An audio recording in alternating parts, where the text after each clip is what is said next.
Magandang araw kaibigan! Tuloy po kayo sa Felicidad's Channel. Sa mga kwento ng buhay at pag-ibig na hinalukay sa natatagong baul ni Felicidad. Pero bago po tayo magpatuloy, huwag niyo pong kalilimutan na i-like ang video, i-subscribe ang channel, at i-click ang notification bell para lagi kayong updated sa mga parating pa na upload.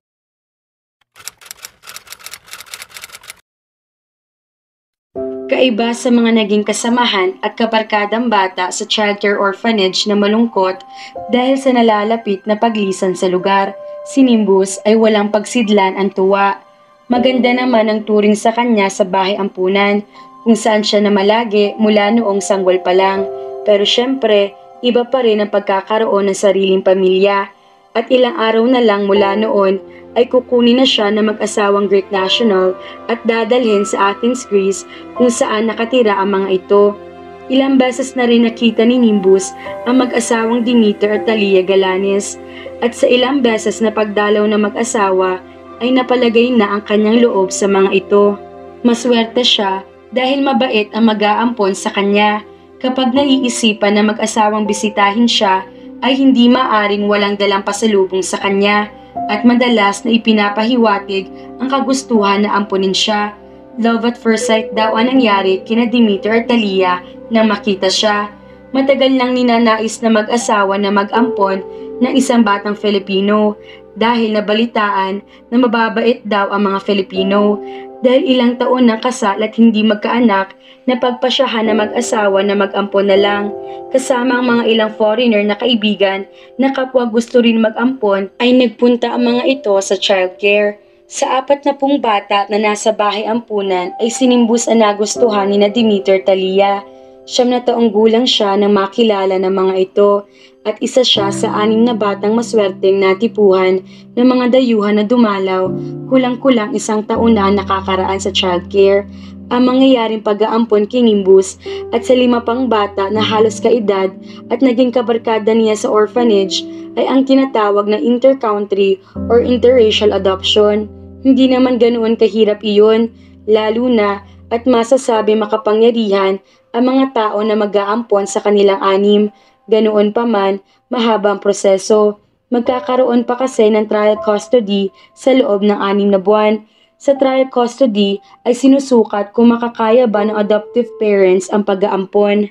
Doon din sinusukat kung makakaya ba ng mga aamponin ang pag-a-adjust sa magiging bagong pamilya. May mga pagkakataon na kailangan na manirahan pa ng aamponin sa bahay na mag-aampon. Pero sa kaso nilang 6 ay hindi ganoon. Ginamit na lamang ng mga mag-aampon sa kanila ang kapangyarihan para makalusot doon dahil sa pagiging abala ng mga ito. Mayayaman at mga makapangyarihan na tao kasi kaya nagawan din ng paraan. Ganun pa man, ipinakita rin ng mag-aampon na talaga may kakayahan ang mga ito sa pamamagitan ng ilang beses na pagdalaw sa kanilang 6. Isa pa, nakita rin ng social workers ang willingness ng mga foreigner na mag-aampon sa kanila.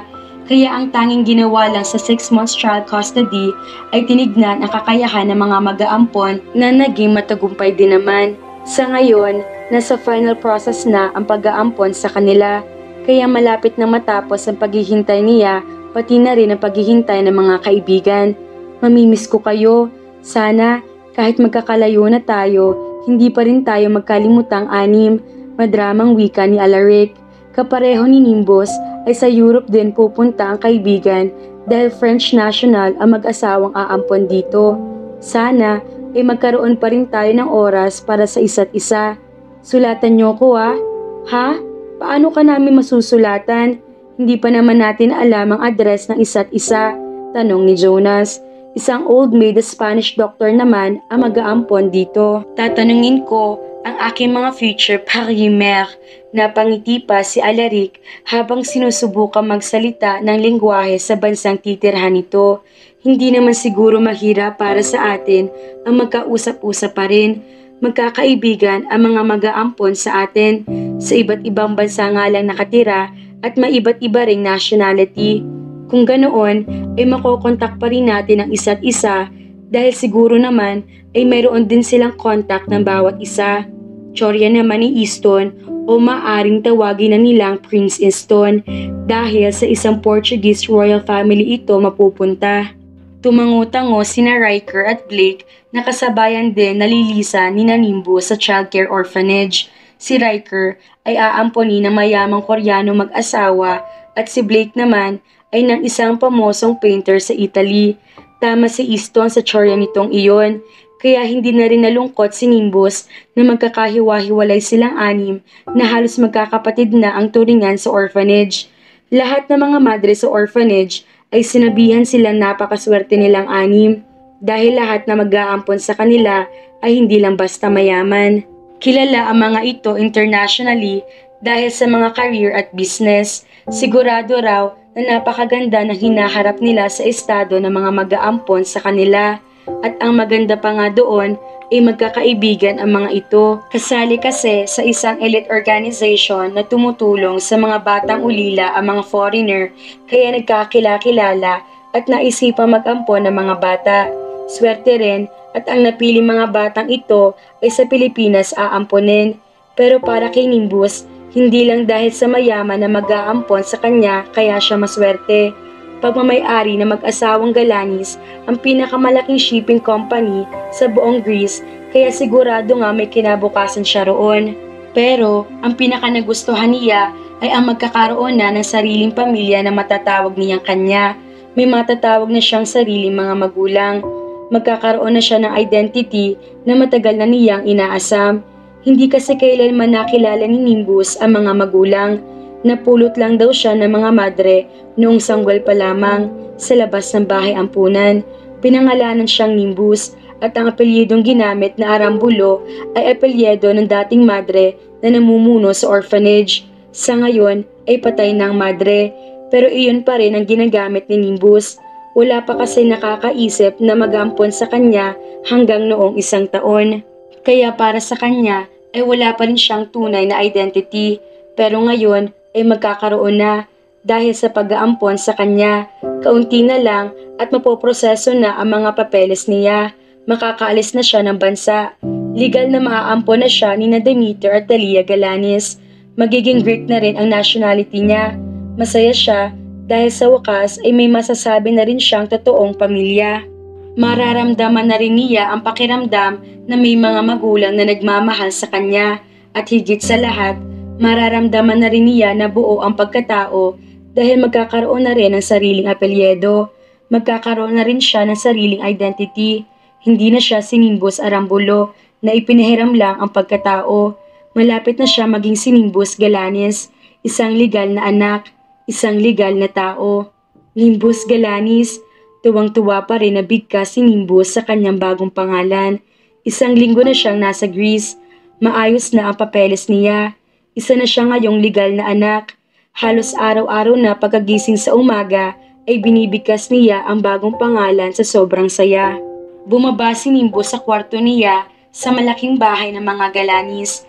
Naabutan niya sina Demeter at Dalia sa sala. Kapwa napakunot ang noo ng mga ito. Mukhang inis. Binati ni Nimbus ang dalawa, niyakap, pero hindi ibinalik ng dalawa ang affection niya. May problema po ba? Tanong kaagad ni Nimbus. Ibinaba ni Demeter ang mga papel. Nakatanggap kami ng sulat galing sa Pilipinas, Nimbus. Kinuha ni Nimbus ang mga papel. Binasa niya at sinubukang intindihin ang mga iyon. No, naiiyak si Nimbus sa nalaman. Sa pagkakaintindi sa nabasa, kailangan niyang bumalik sa Pilipinas. Hindi pa pala legal na maayos ang papel niya. We're sorry, Nimbus. Niyakap siya ni Dalia. Walang nakaalam ng detalyeng iyan. Ngayon lang na dumating ang sulat. Iba na daw ang management na nag-iintindi sa parting yan at nakita nila ang discrepancy.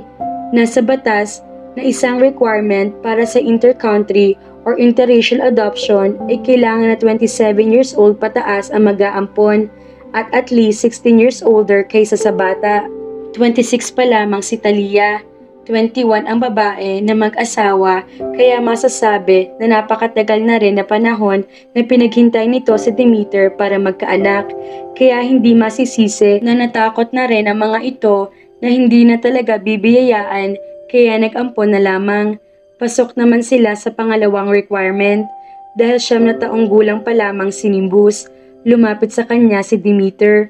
Heto na ang Philippine papers mo sa ngayon. Nimbus Arambulo ulit ang pangalan mo. Nangyari ito dahil hindi pinayagan ng batas. Pero pipilitin naming maayos ang lahat ayon sa kakayahan namin. Next month, magbe-birthday na si Talia at 27 na siya.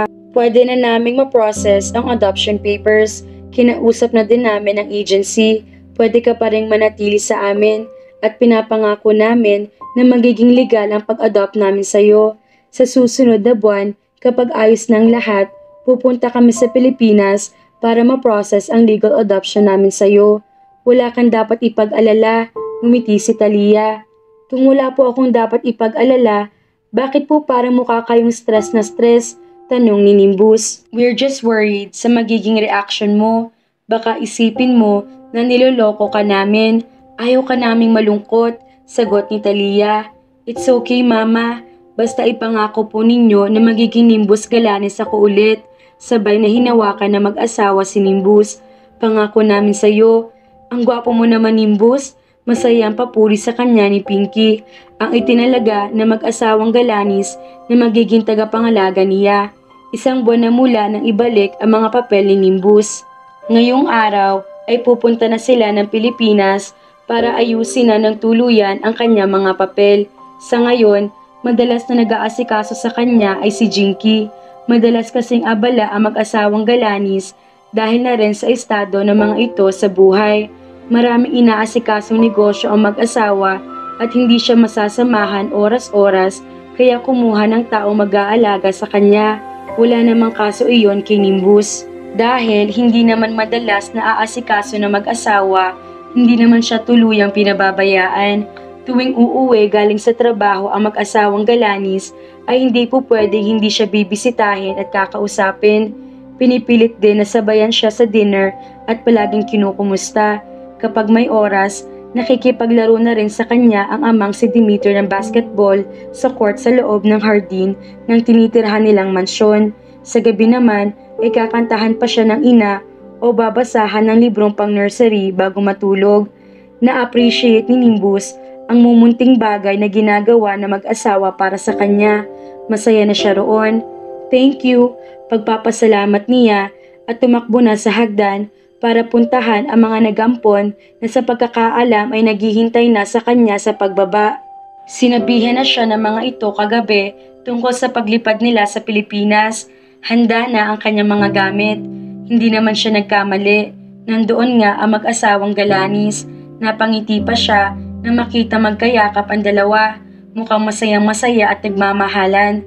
Malayo talaga ang mag-asawa sa mga magulang na nag-aampon sa childcare kung saan ilang buwan matapos mag-ampon ay ibinabalik ang mga inampon dahil lalo raw na hindi nagkasundo. Pero hindi sila ganoon. Mahal siya ng mga magulang. Masaya silang pamilya. Lalapitan na sana niya ang mag-asawa nang magsalita si Demeter Galanis. Hindi ako makapaniwala na mangyayari ito sa atin. Akala ko walang blessing na darating. Pero nanginginig ang mga mata nito nang tumingin sa tiyan ng asawa. I will love our little baby, our little child, our own. Pagkatapos niyon ay ginawa rin ng mainit na halik ni Demeter ang asawa. Hindi inalintana na nasa paligid si Nimbus at pinapanood ang mga ito. Hindi na rin siya pinansin na mag-asawa at nagtuloy sa kwarto. Mukhang hindi na naisip pa ang lakad dapat nila ngayon. Naiwan si Nimbus na nakatingin sa kawalan. Sa batang isip ay paulit-ulit na naririnig ang mga sinabi ni Demeter Galanis. I will love our little baby, our little child, our own. Buntes si Talia Galanis. Ibig sabihin ay magkakaanak ang itinuturi ng mga magulang. Iiwan na ba siya ng mga ito? Ano ang mangyayari sa pangako? Itutuloy ba ang muling pag-aampon sa kanya? O ibabalik sa ampunan kagaya ng mga batang hindi nagustuhan ng mga mag-aampon? Dahil sa ganoong isipin, pakiramdam ni Nimbus ay nag-iisa siya. Ang ganda-ganda ng baby natin. Masayang-masayang wika ni Demeter habang nakatingin ito at ang asawang si Talia sa bagong panganak na sanggol. Salamat sa pagbigay mo nito sa akin. Papangalanan natin siyang Audrey. Audrey it is. Pagsang-ayon naman ni Demeter at inilagay ang kamay paikot sa baywang ng asawa. Mukhang kontentong-kontento ang mag-asawa habang pinagmamasdan ng anak sa loob ng nursery ng hospital. Hindi napapansin na kanina pa nakatingin si Nimbus at umaamot ng atensyon. Mula nang malaman na mag-asawang Galanis na magkakaanak na mga ito ay halos hindi napansinin si Nimbus. Nakatuon ang atensyon ng mag-asawa sa pagdating ng tunay na anak. Nakalimutan na siya ng mag-asawa. Ilang beses man niyang ipinapaalala ang tungkol sa pangako ng mga ito sa kanya. Pero ayon sa mag-asawa ay hindi muna maaasikaso iyon. Naging maselan kasi ang pagbubuntis ni Talia. Hindi ito pwede magbiyahe para maasikaso ang proseso ng panibagong pag-aampon sa kanya dahil hindi pala legal ang una. Hindi naman na raw kinukulit ang mag-asawa ng agency at ang tungkol sa pananatili niya sa Greece sa kabila ng hindi legal na citizen ay nakayang manipulahin ni Demeter. May mga dahilan naman pero may masamang pakiramdam si Nimbus. Halos lahat ng nasa bahay ay masaya sa pagdating ni Audrey pero hindi si Nimbus. Pakiramdam niya dahil sa batang babae ay nawala ang pangarap. Hindi man siya ibinalik na mag-asawa sa bahay ampunan, pakiramdam naman niya ay pinabayaan na ng mga ito. Ipinaubay na lang siya kay Jinky at hindi na naglaan ng oras para sa kanya. Para na itsapwera na siya dahil iyon sa pagdating ng tunay na anak at siya ay isa lang na ampon. Ang masakla pa, hindi pa legal na ampon. Kailanman ay hindi na siya magkakaroon ng totoong pamilya. Kailanman ay hindi na siya magkakaroon ng pagkatao. At kailanman ay hindi na siya tatawaging anak. Maglaro tayo, may bago akong manika o. Yaya ng 4 na taong kapatid ni Nimbus. Kasalukuyan siyang nasa kwarto at naglalaro ng robot nang gambalain siya ni Audrey, dala-dala ang bagong laruan. Mula sa gilid ng mga mata ay nakita niya na isa iyong Barbie na paboritong laruan ng batang babae.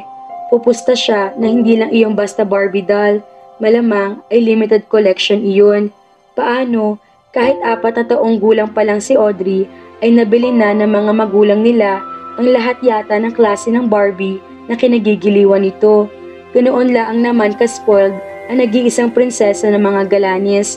Hindi pinansin ni Nimbus si Audrey at ipinagpatuloy ang paglalaro. Audrey was adorable. Lahat ng tao sa bahay ay kinagigiliwan nito.